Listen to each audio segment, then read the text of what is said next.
Bien, amigo televidente, entrando propiamente en el desarrollo del programa. Lai, tú sabes que nosotros hemos hablado siempre, en una ocasión hablamos de la vida del maestro, pero yo quiero hablar del maestro en esta ocasión, pero en detalle, de que realmente lo que él hizo y lo que sigue haciendo desde otro plano de existencia por la humanidad. Entonces vamos a hacer un relato de todas las cosas para que la gente sepa cómo fue la vida de este hombre, de este sabio. Una vida de extraordinarias realizaciones. Fíjate, tú sabes que en Trinidad y Tobago, que es donde nació el maestro, porque el maestro nació aquí en América, pero en Trinidad y Tobago hay una comunidad de personas que son de la India, que vinieron ahí, aquí a América, y hay una comunidad muy grande ahí en Trinidad y Tobago, y ahí nació el maestro, que el maestro era de una casta superior de los brahmines, su familia era de los brahmines. ¿Qué pasa? Que cuando el maestro tenía cierta edad ya, siendo muchacho, su familia decidió mandarlo a estudiar a la India, porque era una familia espiritual, descendiente de brahmines. Entonces el maestro se fue muchacho para la India. Y allá donde llegó, allá lo internaron en un ashram, pero al mismo tiempo que lo internaron en un ashram para que aprendiera ¿qué? Para que aprendiera la sabiduría. Pero al mismo tiempo el maestro fue a la escuela también. Porque el maestro, déjame decirte, la gente no lo sabe, pues el maestro hablaba inglés, pali, hindi, español, creo que hablaba francés también. ¿Dónde lo aprendió? Lo aprendió. No, es que hay que... ¿Tú entiendes? Tuvo que estudiar. Tuvo que estudiar.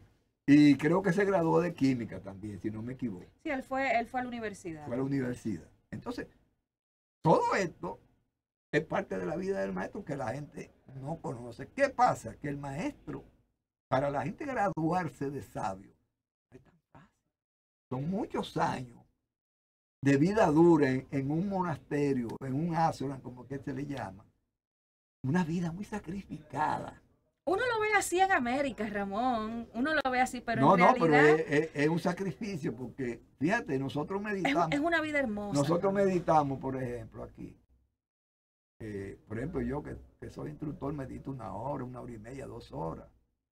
Pero ellos no. No, Esa gente meditan hasta 15 horas diarias. No, y a veces Ramón, hasta 3 años consecutivos. Entonces, exactamente. Entonces, en condiciones de clima muy duras, porque el maestro estudió en Yotimar, que es una montaña altísima allá en la India, en el Himalaya. Y ahí hay un frío que el que se queda afuera en la noche no vive, no sobrevive, se congela. Entonces, todo esto son experiencias que el maestro vivió. ¿Qué pasa? Que después, él mismo relata, por ejemplo, el maestro relata que en su libro, que él tenía que ir al río. Lo mandaban al río a meditar a la orilla del río. Y él una vez estaba con un compañero meditando. Y él sintió que el compañero se mandó corriendo. Y el maestro no abrió los ojos, sino que él siguió en su meditación. Y después se dio cuenta que era que una serpiente le había pasado por el medio a los dos. Pero el compañero se mandó. Fíjate todas las cosas que pasa a un sabio. Bueno, hasta que por fin, después de muchos años, ¿verdad?, consiguió lo que se llama la iluminación. ¿Qué es lo que es la iluminación, amigos televidentes? La iluminación es cuando un ser desecha su ego y se une con el mismo ser supremo. Eso es lo que se llama la iluminación. Y usted adquiere una cualidad especial, que es lo que también los cristianos le llaman obtener el Espíritu Santo. ¿Verdad? Eso es más o menos lo que es la iluminación y se adquiere muchísimas cualidades. Cuando usted se ilumina, adquiere muchísimas cualidades que son propias del mismo ser supremo. Entonces, ¿qué pasa? Después que el maestro logró eso, porque él estudió con un maestro que se llamaba el Mahunaswami, que era un maestro que enseñaba con el silencio, no hablaba. O sea, que lo que él te enseñaba era en silencio. ¿Qué pasa? Que el maestro, ese maestro pertenecía a la escuela de Cháncara. Pero el maestro no tuvo dos maestros, como la gente piensa. El maestro tuvo su maestro, que era el Mauna Swami. Ahora bien, Chantanan, que es el que se le dice que es el otro maestro del maestro, lo que hizo fue que lo avaló. Avaló al maestro con la escuela. Porque se daba cuenta que era un hombre que se había iluminado. Entonces... No, es que uno... El que se ilumina recibe un título. Sí, Usted entonces, se iluminó. ¿qué pasa? Ahí le dieron todos sus títulos en la escuela. El de Swami, Gurú, G, Maharaj. Bueno, todos esos títulos se los dieron al maestro. Y él estaba en la sucesión de la escuela, o sea, para ocupar los altos cargos de la escuela, como son, o sea, porque el Cháncara, por ejemplo, de Yotimar, es como si fuera un papa. Sí. Es un cargo, entonces, pero el maestro tenía opción a ese cargo, pero él no quiso. Entonces, ¿qué hizo el maestro? Y ahí es que empieza realmente la vida del maestro. El maestro decidió venir aquí a América a ayudar a la humanidad. Entonces, ahí empieza el peregrinar y el trabajo duro del maestro. Es que hacía falta que, miren, en la época que el maestro vino, eso tenía que suceder. Entonces, ¿qué pasa? Llega, por ejemplo, aquí a América, pero el maestro llegó sin dinero, sin recursos. Oye, lo que es un sabio, él entró por el Brasil, fue su primer país de América que vino. Y ahí fundó la primera escuela y eso. Y ahí se empezó a mover para México. Y hasta que llegó aquí a la República, porque este es un país que tiene su imán, déjame decir. No, aquí nosotros, aquí todo, todo lo bueno sucede. Entonces, aquí. El maestro aquí, como que se impregnó de este país, se quedó muchísimo tiempo, que cuando la primera vez que él vino, se quedó muchísimo tiempo. ¿Qué pasa? Que el maestro vino sin recursos. ¿Por qué no tenía recursos? Vino con su sabiduría nada más. Entonces, cuando él llegó a la República Dominicana, llegó y se hospedó en el hotel que se llamaba Hotel Comercial en ese momento, que es un hotel que está en el Conde que se llama Mercury ahora. Y el maestro se hospedó en ese hotel, y como ese hombre tenía esa influencia, ese magnetismo especial, a la media hora, cuando él bajó de la habitación, que se sentó en el lobby, habían como 30 gente alrededor de él, el magnetismo lo atraía y empezó a hablar con ellos. Y ahí empezó a iniciar las primeras personas aquí. Y no lo dejaron en ese hotel. Aparecieron gente, oye lo que es la grandeza de un sabio, que se lo llevaron esa misma noche para el Hotel Jaragua. Le buscaron una habitación, lo instalaron allá y todo eso. Y ahí empieza la historia de Devana, aquí en el país. Ahí fundó el primer restaurante, la primera escuela que estaba ahí en Independencia y en la Doctor Delgado. Bueno, pero ahí empieza el trabajo del maestro, porque de eso que yo quiero hablar, porque la gente lo ve muy fácil, pero el maestro tenía que ver con trabajo de albañil. Si había que picar una zanja, el maestro pues, también picaba la zanja. ¿Entiendes? La cocina, cocinaba. Oye. Un hombre completo. Hombre completo. Por ejemplo, me decía don Tony que ellos adquirieron una propiedad que se llama, ahí en La Vega, en Guaygüí. Y el maestro trabajaba allá también.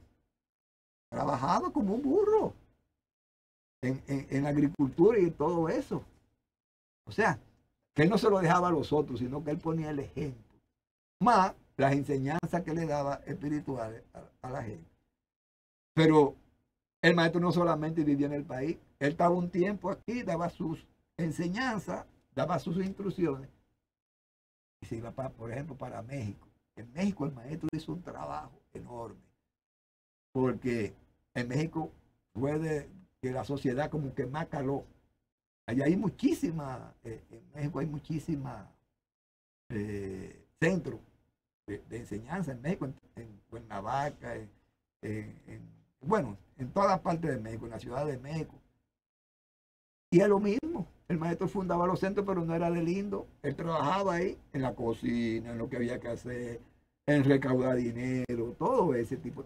Y por ejemplo, los bizcochitos, unos bizcochos que se hacían, que se llamaban el bizcochito del maestro. Él lo impuso y salían la gente a venderlo. Porque esa otra cosa, el maestro no pedía. No, él decía que para eso estaba el restaurante. Y él no le gustaban las rifas, no rifaba, nada de eso, ni cuota. Nunca se ha pagado cuota. Lo único que la gente paga es la iniciación, porque es una costumbre. La iniciación es como una costumbre antigua de pedir algo por la iniciación, que es lo único que no se da gratis. Pero después se instauró en cada sitio que se instauró un centro, era con el propósito de que hubiera un restaurante y que el centro viviera de ese restaurante, más clínica también, porque el maestro estableció clínicas donde se daban terapias, como la terapia colónica, se daba la terapia de ajuste, masaje y sauna, que el maestro fue que trajo todo eso aquí. Y además mandaba a estudiar a alguna gente, como a Canelo, por ejemplo, que lo mandó a estudiar medicina, al doctor Rivera también lo mandó a estudiar. Ustedes son los que van a encargarse de eso. Y se graduaron la gente de medicina y todavía hasta el día de hoy siguen haciendo su trabajo. Todo eso es obra del maestro, sacrificio de él. Y a cada cual le dio sus funciones. Pero el trabajo del maestro no solamente era ahí. Por ejemplo, en Trinidad y Tobago, me dice a mí Pachú, que era muy cercano del maestro, el maestro lo quería mucho, que el maestro se pasaba 2 semanas y 3 semanas arando la tierra él mismo, allá, bregando con culebra venenosa y todas esas cosas. Allá en Trinidad y Tobago, dice Pachú que a veces se pasaba hasta 1 semana, que los que estaban con él se embromaban también, sin comer, sino trabajando. Oye bien, sin comer 1 semana, nada más bebiendo agua y trabajando. ¿Y para qué todo eso? Pues es para la gente. Pero no solamente a él, el maestro hizo trabajo también en las cárceles. El maestro hizo en las cárceles de Nueva York un trabajo encomiable, porque tenía que meterse en las cárceles para redimir toda esa gente que estaban ahí con muchísimos problemas. El maestro hizo un trabajo enorme. Es más, allá en el centro hay un pergamino que se le otorgó al maestro de la ciudad de Nueva York. La ciudad de Nueva York, por la obra que él hizo, destinaron un día para él en la ciudad de Nueva York al año. Qué lindo. Hay un Devanán de ahí. Yo no sé si tú lo has visto ese pergamino. No lo he visto eso. Eso está allá. O sea, el alcalde en ese momento de Nueva York declaró Devanán Day un día en el año en honor a él por el gran trabajo que él hizo en la cárcel, bregar con presos, con gente con una mente corrompida y corrupta. El maestro bregaba con todo eso para ayudar a ese tipo de gente. Pero no solamente ahí, también en las universidades. El maestro iba a dar conferencias a muchísimas universidades, a dar sus enseñanzas a las universidades. Por ejemplo, aquí en la Universidad Autónoma de Santo Domingo, el maestro fue, porque lo invitaban y iba a la televisión. O sea, una vida de trabajo. Si tú te pones a pensarlo bien, es una vida de mucho sacrificio. Mucho sacrificio. Mucho sacrificio. ¿Y cuál es la remuneración? Ninguna. El maestro, la gente era que le buscaba los pasajes y le buscaba la cosa, porque él no, ¿qué te digo? No hacía con eso con fines de lucro ni nada de eso. Y poco a poco, claro, ¿qué te digo? La sociedad fue creciendo poco a poco porque le fueron haciendo donaciones y eso. Y además, que esto es lo último que te quiero decir ya, fundó también la sociedad a nivel internacional que se llama Sociedad Internacional de Realización Divina. Esa fue su culminación o sea, para agruparnos a todos nosotros. Que dicho sea de paso, déjame decirte, la sociedad a nivel internacional está funcionando muy bien. Se ha mantenido. No, y se ha mantenido. Y se va a mantener por mucho tiempo más. Y se está manteniendo muy bien porque el maestro, de donde quiera que él esté, sigue vigilando su obra y sigue ayudando. ¿Entiendes? Entonces, amigos televidentes, fíjense que este sabio que nos vino a ayudar a nosotros tuvo una vida de mucho sacrificio. ¿Para qué? Para ayudar a nosotros, para ayudar a la humanidad, porque de eso que se trata los sabios. Él pudo muy bien quedarse en la India, tranquilo, siendo un cháncaro. No, pero él prefirió venir aquí a la República Dominicana y a todas las partes del mundo, que fue como a Puerto Rico, a Colombia, a Brasil, a Haití, a todas partes. Hasta en El Salvador hay centro de nosotros. Sí, en todas partes, en Colombia, en todos sitios, en Nicaragua. En Nicaragua hay varios. En Nicaragua hay varios. Sí, nuestro Entonces, compañero esa Eloy es allá. la gran obra de Devana y su gran sacrificio por la humanidad, y que nosotros, como discípulos de él, estamos eternamente agradecidos. Muchas gracias, maestro, donde quiera que se encuentre. Bien, amigos televidentes, vamos a hacer una pausa y venimos con otro tema.